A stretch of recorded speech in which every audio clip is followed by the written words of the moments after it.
दोस्तों, मैं एसएसआर हूँ।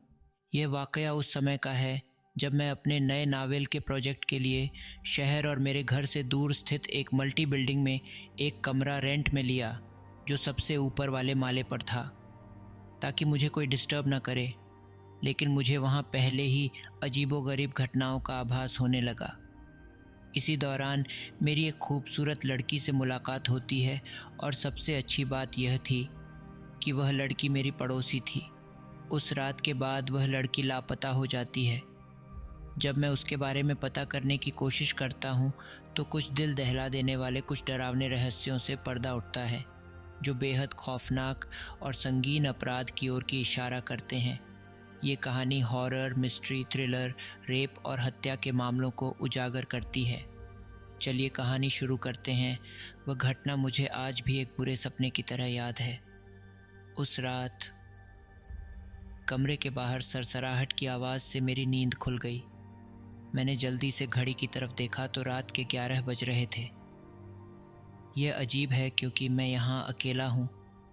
मैं अभी कुछ दिन पहले ही अपने न्यू नावल प्रोजेक्ट के लिए यहाँ आया हूँ। हालांकि मुझे नींद आ रही थी, फिर भी मैंने दरवाजे के पास जाने से पहले खुद को खड़ा होने के लिए मजबूर किया और तुरंत दरवाज़ा खोल दिया।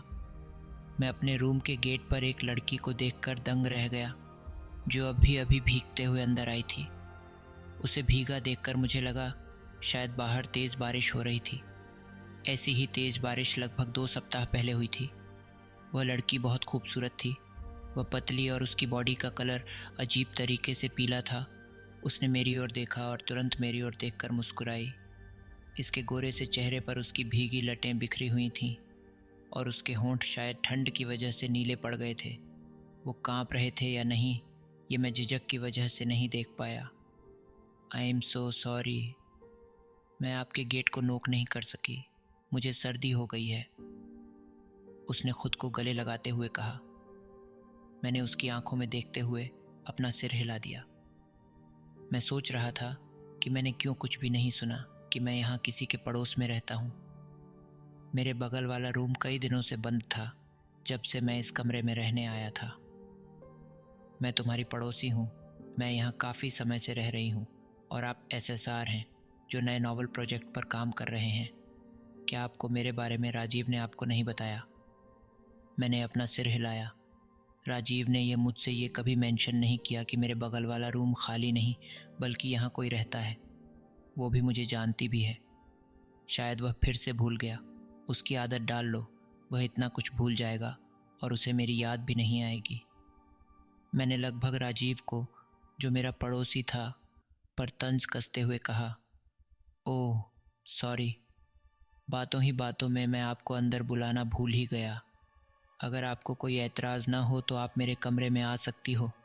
1 सेकंड में आपके लिए ब्लैंकेट लाता हूँ। जैसे ही मैं ब्लैंकेट लेने के लिए मुड़ा, इट्स ओके, एक्चुअली मुझे आपसे एक बात कहनी थी, उस लड़की ने रुकते हुए कहा। बताइए, मैं आपकी क्या मदद कर सकता हूँ? आप अंदर आइए ना। मैंने उसे फिर एक बार अंदर आने के लिए इनवाइट करते हुए कहा। अभी रहने दीजिए, रात काफ़ी हो चुकी है, बाद में बात करेंगे। Bye, good night and nice to meet you. Same to you. उसने मुस्कुराते अपना सिर हिलाया और तुरंत मेरे बगल वाले कमरे में प्रवेश कर गई। मैंने कमरे में जाने से पहले उसे एक नज़र देखा और फिर अपने कमरे में पहुंचने के बाद गहरी सांस ली और बिस्तर पर चला गया। अगले दिन मैं फिर दूसरे कमरे के दरवाजे के पीटने की वजह से जल्दी उठ गया। मैं घबरा कर उठा और जल्दी से कमरे से बाहर चला आया। मैंने देखा कि कुछ हुआ तो नहीं, लेकिन मैंने देखा कि वह लड़की बड़ी खिड़की से बाहर देख रही थी। कोई प्रॉब्लम है क्या? वह तुरंत मेरी जगह की ओर मुड़ी और फिर से मुस्कुराई, भले ही मैं जवाब में केवल मुस्कुराया। मैंने उस लड़की की ओर देखा कि उसकी मजबूर मुस्कान जो बहुत रहस्यमयी थी। मैं माफ़ी चाहूँगी अगर मैंने आपकी नींद ख़राब की हो। असल में मेरे कमरे का दरवाज़ा काफ़ी पुराना है, इसलिए ऐसा है। उसने एक निर्दोष मासूम से बच्चे की तरह मुंह बनाते हुए कहा। जब मैंने उसका पूरा चेहरा देखा तो मैं एक पल के लिए स्तब्ध रह गया। वह सुंदर, गोरी और लंबे बालों वाली है। वह अभी भी पीली है और ऐसा लगता है जैसे उसने कभी सूरज नहीं देखा होगा। मैं आगे बोलने ही वाला था कि तभी किसी ने मेन दरवाज़ा खटखटाया। मैं दरवाजे के पास गया और तुरंत दरवाज़ा खोला और मैंने अपने सामने चौकीदार रोबेन को पाया। कुछ पल के लिए उसने गंभीर मुद्रा में मेरी ओर देखा और फिर मेरे बगल वाले रूम की बड़ी खिड़की की ओर देखा, जहां वह लड़की खड़ी थी जो बस शांति से हम दोनों को बात करते हुए देख रही थी। चौकीदार भी कुछ पल शांत रहा और फिर बोला, क्या आपको किसी चीज़ की ज़रूरत है? क्या आपको अपना कमरा साफ़ करने के लिए किसी की ज़रूरत है?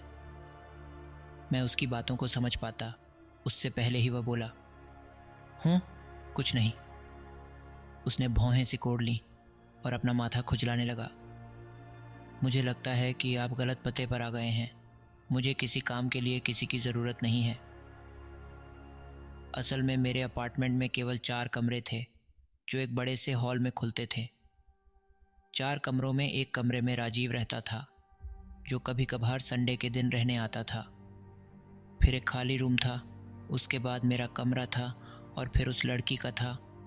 वॉचमैन रोबेन के जाते ही जैसे मैं मुड़ा तो वह लड़की मेरे सामने आ गई।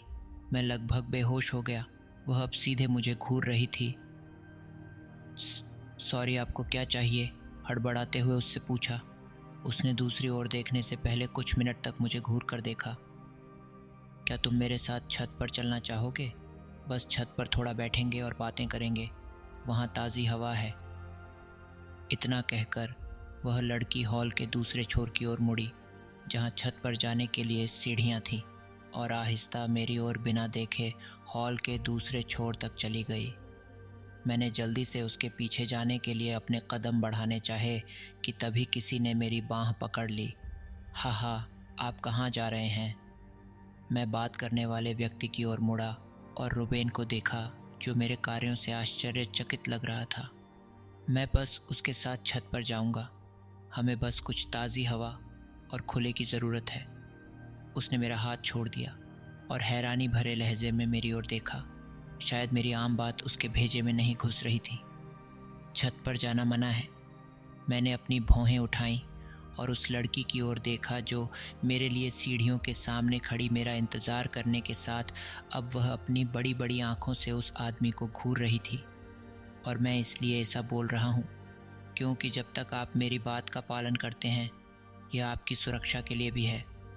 उन्होंने अर्थपूर्ण ढंग से कहा और एक क्षण के लिए मेरी ओर देखा। उसने लड़की पर ध्यान नहीं दिया। वह तेज़ी से घूमा और हॉल की सफाई करने लगा। मैंने उस लड़की की ओर देखा जो अब मेरी ओर भी देख रही थी, मानो मुझसे कह रही हो कि रोबेन की बात मत सुनो। चलिए, आप अपना काम करिए, वहाँ जाने की कोशिश भी मत करना, रोबेन ने मेरी ओर बिना देखे कहा।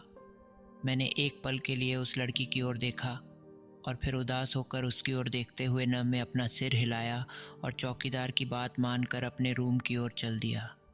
मैं उसके साथ जाना चाहता था, लेकिन कुछ चीज़ मुझे रोबेन की बात मानने के लिए प्रेरित कर रही थी।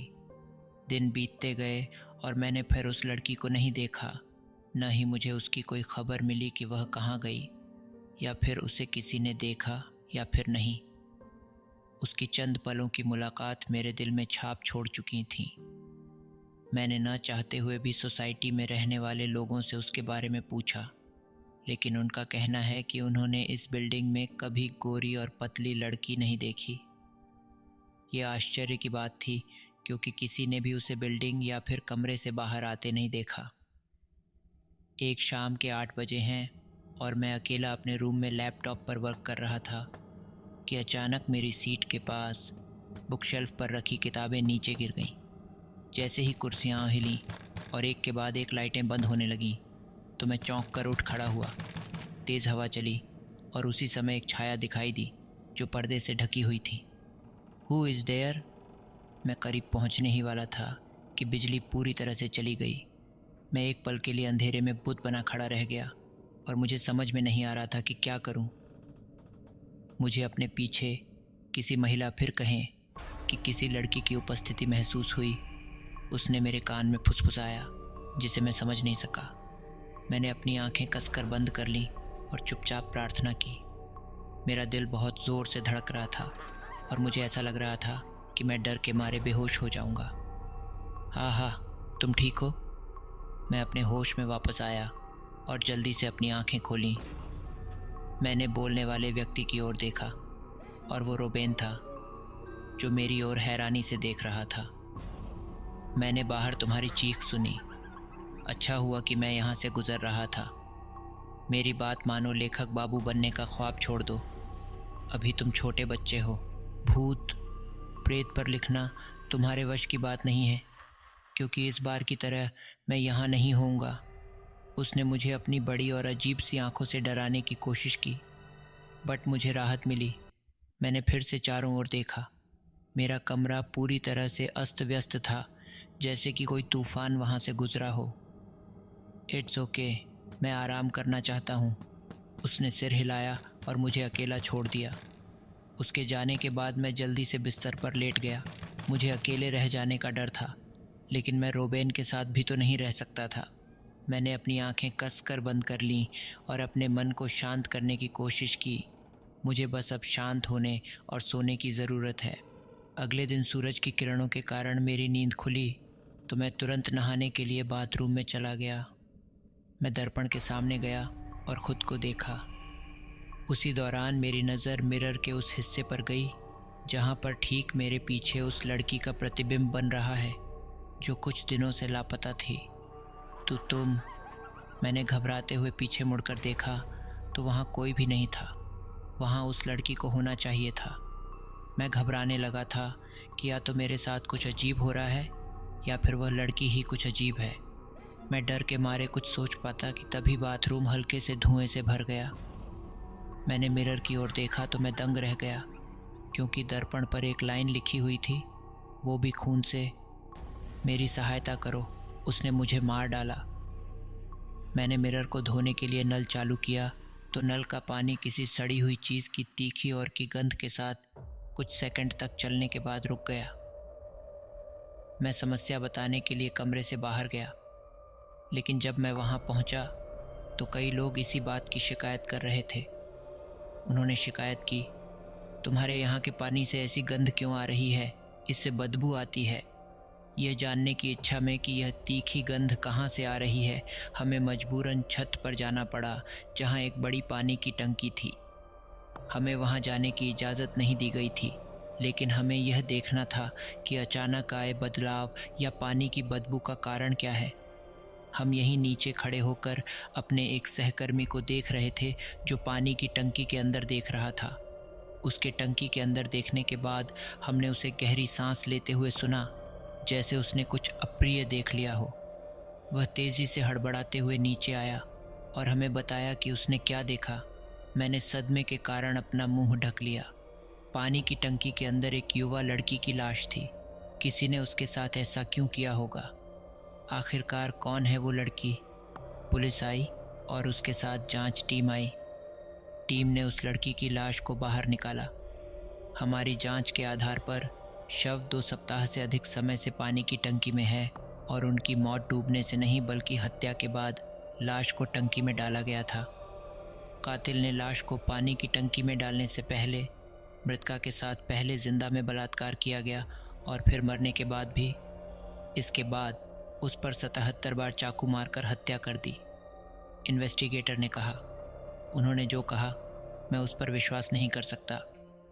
पीड़िता एक लड़की और कॉलेज छात्रा अदिति थी, जो 4 साल से अधिक समय तक प्राइवेट स्कूल में पढ़ाई करने के लिए बाद उच्च शिक्षा के लिए इस शहर में आई थी। क्या मैं उसका चेहरा देख सकता हूँ? मैं लाश के पास गया और उसे देखा, और जब मैंने उसे देखा तो मैं लगभग फर्श पर बैठ गया। ये वही लड़की थी जो गंदे बालों के साथ भीगती हुई कमरे में दाखिल हुई थी। असंभव, एक बेकसूर और कमज़ोर लड़की के साथ ऐसी क्रूर और नीच हरकत कौन कर सकता है? वो कोई इंसान नहीं हो सकता, ज़रूर वो कोई हैवान ही होगा। क्या वह एक मरी हुई लड़की आत्मा थी जिसकी मेरे साथ बातचीत हुई थी? क्या उसे सच में मुझसे हेल्प चाहिए थी, या फिर वो हमेशा से मेरे साथ खिलवाड़ कर रही थी, या बस डरा रही थी, या फिर वह मदद मांगने के लिए ऐसा कर रही थी? उन्होंने लड़की की बॉडी को हटा दिया और मुर्दा घर में ले गए। मैं छत पर स्तब्ध रह गया। जब तक कि किसी ने अचानक मेरा हाथ खींचकर उसे कसकर पकड़ नहीं लिया। मैंने तुमसे कहा था कि वहाँ जाना मना है, लेकिन तुमने मेरी बात नहीं मानी। मैंने आश्चर्य से रोबेन की ओर देखा। जिस तरह से वह मुझे देख रहा था, उससे वह बहुत अलग लग रहा था। अरे, ये क्या कर रहे हो? मुझे जाने दो। मैंने संघर्ष किया, लेकिन वह मुझसे ज़्यादा मजबूत था। उसने मुझे तब तक खींचा जब तक हम छत की रेलिंग तक नहीं पहुंच गए। मैंने डरते हुए छत पर देखा तो वहां हम दोनों के अलावा कोई नहीं था। मैं उन बातों से बहुत डरता हूँ जो मेरे मन में आती हैं कि अगर उसने या फिर किसी ने मुझे अभी यहीं मार डाला तो क्या होगा। मुझे पहले ही शक हो गया था तुम पर जब मैं पहली बार तुमसे मिला। मैंने तभी तुम्हें उस खाली पड़े उस लड़की के कमरे से बातें करते हुए देख लिया था। मेरा शक यकीन में तब बदल गया जब तुम उस लड़की के साथ ऊपर जाने के लिए बोल रहे थे। आप क्या बोल रहे हैं, मेरी समझ में नहीं आ रहा। वह लड़की मरने के बाद तुम्हारी हेल्प से मेरी सच्चाई दुनिया के सामने लाना चाहती थी, लेकिन अब ऐसा नहीं होगा क्योंकि अब तुम भी उसके पास पहुंचने वाले हो। रोबेन ने अपने दांत पिसते हुए मेरे हाथ झटके। इसका मतलब तुम ही उसके कातिल हो। सही समझे। अब मरने के लिए तैयार हो जा लड़के। वह हैवानों की तरह अट्ठाहस करते हुए मुझे रेलिंग के नीचे गिराने के लिए खींचने लगा। मुझे छोड़ दो अंकल, कसम से मैं आपके बारे में किसी को कुछ नहीं बताऊंगा। Please leave me. मैं संघर्ष करते हुए रो रहा था।